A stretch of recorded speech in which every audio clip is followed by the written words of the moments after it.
بسم اللہ الرحمن الرحیم. Welcome to in session. میں ہوں آسما چودھری, آپ کو خوش آمدید کہتے ہیں. ناظرین, اس وقت ہم رائے ونڈ میں موجود ہیں اور آج کے پروگرام میں خصوصی طور پہ شرکت کریں. ہمارے ساتھ پاکستان مسلم لیگ کے صدر میاں محمد نواز شریف صاحب, پاکستان کے 2 بار سابق وزیر اعظم بھی رہ چکے ہیں. ملکی سیاسی صورتحال کے حوالے سے ایک خصوصی گفتگو کریں گے اور جو تبدیلی کی باتیں ہم کچھ عرصے سے سن رہے ہیں. اور میاں صاحب کا ایک ایسا اسٹیٹمنٹ سامنے آیا جس کے بعد خاصی اقتدار کی جو ایوان ہے وہاں پہ ہلچل مچ گئی. تو اس تبدیلی کی وجوہات کیا ہوں گی؟ پاکستانی سیاست میں فوج کے کردار کو ایک بار پھر اس طرح سے دیکھا جا رہا ہے, اس حوالے سے میاں صاحب کا کیا ویژن ہے, وہ کیا دیکھ رہے ہیں, اور جو تبدیلی ایک بار ہم بات کر رہے ہیں یہ کیسے آئے گی, کس طریقے سے ممکن ہے, کیا آئینی طریقے سے ہوگی یا کوئی غیر آئینی طریقہ بھی اس وقت آزمانے کی کوشش کی جا رہی ہے, یا جو ہم ڈیبیٹس اس وقت سن رہے ہیں. اسی حوالے سے آج کی جو ملک کی سیاسی صورتحال ہے اس حوالے سے ہم بات کریں گے. میاں محمد نواز شریف صاحب سے خصوصی طور پر ہمارے ساتھ موجود ہیں. السلام علیکم میاں صاحب. جی وعلیکم السلام. آسما آپ ٹھیک ہیں؟ جی فائن, تھینک یو سو مچ.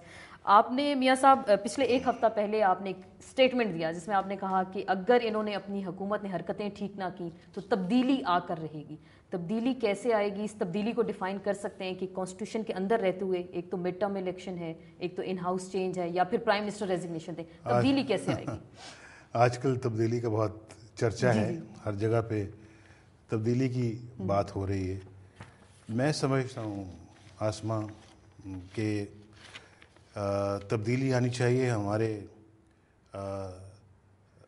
زندگیوں میں, تبدیلی آنی چاہیے ہمارے اقتصادی پالیسیز میں, ہماری معاشی پالیسیز میں, ہمارے لیونگ سٹینڈرڈز میں.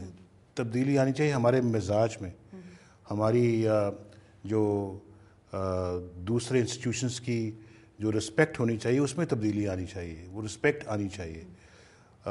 اس کو نیچا دکھانے کی ہر وقت کوشش نہیں ہونی چاہیے. اور اگر عوام پاکستان کے جو اپنے لیے تبدیلی چاہتے ہیں, ان کی اقتصادی صورتحال تبدیل ہونی چاہیے جو اس وقت بالکل خراب سے خراب تر ہوتی چلی جا رہی ہے. اگر وہ تبدیلی نہ آئی تو پھر یہ تبدیلی ناگزیر ہو جائے گی. اور میں یہ کہتا رہا ہوں, میں آج بھی کہتا ہوں, اس سے پہلے بھی کہتا رہا ہوں کہ آپ تبدیل ہو جائیں اس سے پہلے کہ تبدیلی آن پکڑے آپ کو. اس سے پہلے آپ اپنی اصلاح کریں. بڑی گہری آپ نے بات کی, اپنے معاملات کو ٹھیک کریں. بالکل, آپ معاملات کو ٹھیک کرنے کی بات کر رہے ہیں, اقتصادی تبدیلی کی بات کر رہے ہیں, مزاج کی تبدیلی کی, اور آپ نے بڑی اہم بات کی کہ اس سے پہلے کچھ اور تبدیل ہو جائے. تو اس کا مفہوم ہمارے ناظرین کو سمجھا دیں, کیونکہ پچھلے 1 ہفتے سے آپ کے بیان کے بعد ایسی کیونکہ سیاسی ہلچل مچ گئی ہر طرف کہ واقعی کوئی تبدیلی آنے والی ہے, اور لوگوں نے یہ بھی سوچا کہ شاید ان ہاؤس چینج آپ لوگ لے کے آ رہے ہیں, 92 جو ممبرز ہیں اس کے ذریعے شاید نو کانفیڈنس کی جانب جائیں گے یا اس حکومت کو گرائیں گے. اس کو ڈیفائن کر سکتے ہیں؟ عوام نے بہت بڑے شوق سے پیپلز پارٹی کو ووٹ دیا تھا, بڑی امنگوں سے پیپلز پارٹی کو ووٹ دیا تھا. انہوں نے پیپلز پارٹی کو منتخب کیا تھا. پیپلز پارٹی کو ہم سے زیادہ سیٹیں ملی تھیں الیکشنز میں, تو عوامی نے ان کو منتخب کیا تھا. تو میں یہ سمجھتا ہوں کہ ان عوام کے توقعات پہ, امنگوں پہ حکومت کو, پیپلز پارٹی کو پورا اترنا چاہیے. اور اگر نہیں اتریں گے تو پھر یہ تبدیلی کی ایک جو ایک اس وقت آواز ہے, اس میں اور زیادہ جو ہے وہ قوت آئے گی, اور زیادہ یہ زوردار طریقے سے لوگ پھر کہیں گے اب تبدیلی آنی چاہیے. زوردار طریقے سے تبدیلی. اور میرا تیسرا سوال تبدیلی کے حوالے سے ہی ہوگا. آپ کہہ رہے ہیں کہ لوگوں نے الیکٹ کیا پیپلز پارٹی کو, ان کو ہیوی مینڈیٹ دیا, جو بھی ان کے ممبرز ہیں اس وقت. ہیوی تو نہیں ہے, ہیوی تو نہیں کہہ سکتے کیونکہ کولیشن میں ہے اس وقت, لائٹ بھی ہے, 92 آپ سے زیادہ وہ اس وقت میجورٹی میں. آپ کہہ رہے ہیں کہ اگر حرکتیں ٹھیک نہ کی تو پھر لوگ ووٹ کے ذریعے جو تبدیلی کریں. آپ کے حوالے سے کہا جا رہا ہے کہ آپ کچھ کنفیوز دکھائی دیے تبدیلی کے اسٹیٹمنٹ پہ. پہلے آپ نے کہا تبدیلی ہونی چاہیے, تبدیلی آئے, تبدیلی آ کر رہے گی. میں مسلسل اسی بات کو کرتا چلا جا رہا ہوں کہ اصلاح کریں ورنہ تبدیلی ناگزیر ہے. تو کون لائے گا تبدیلی؟ آئے گی. اگر میں نہیں بولوں گا, آپ نہیں بولیں گے, تو کوئی پاکستان کے عوام بولیں گے, جو کہ اس وقت بولنا شروع ہو گئے ہیں اور تبدیلی کی بات کر رہے ہیں, تو سب پھر بات کریں گے.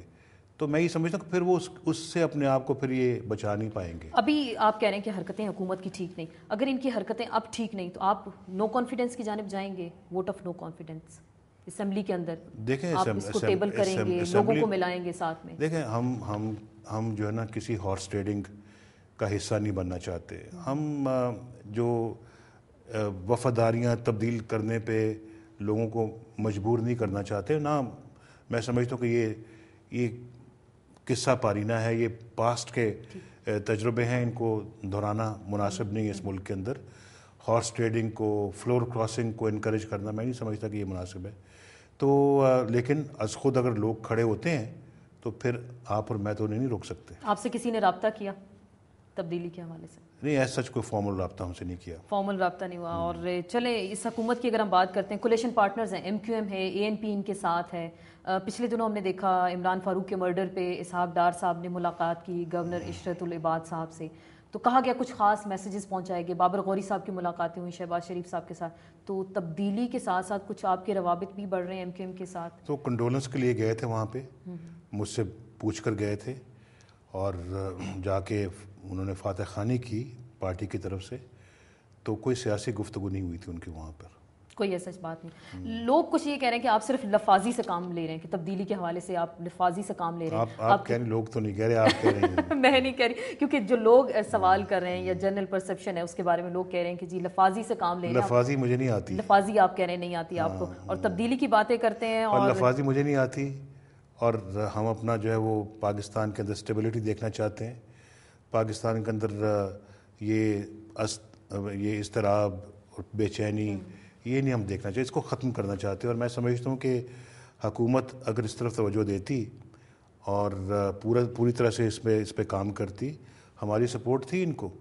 مجھے آپ یہ بتائیں کہ کب آپ نے دیکھا ہے پاکستان کے 60 سالہ تاریخ میں آسما کہ جب ایک اپوزیشن پکار کے کہہ رہی ہو حکومت کو کہ آئیں, یہ ایجنڈا ہے, آئیں ملک کی تعمیر کریں, ہمیں کچھ نہیں چاہیے, اپوزیشن آپ سے کوئی عہدے نہیں مانگ رہی, اقتدار میں شراکت نہیں مانگ رہی, آئیں اس ایجنڈے کی تکمیل کریں. اور میں سمجھتا ہوں کہ اتنا تو حکومت نے ہم سے کبھی نہیں کہا ہوگا جتنا ہم نے حکومت کو کہا ہے کہ آپ آئیں, مل کے چلیں, مل کے آئیں, پاکستان کی تعمیر کرتے ہیں. اور اتنا بہترین موقع تھا اس 8 سال کی ڈکٹیٹرشپ کے بعد, مشرف کی ڈکٹیٹرشپ کے بعد, کہ ہم یہ کام کرتے اور پاکستان کی ریکنسٹرکشن کرتے, پاکستان کے ہر معاملے کو ٹھیک کرتے, مل کے ٹھیک کرتے.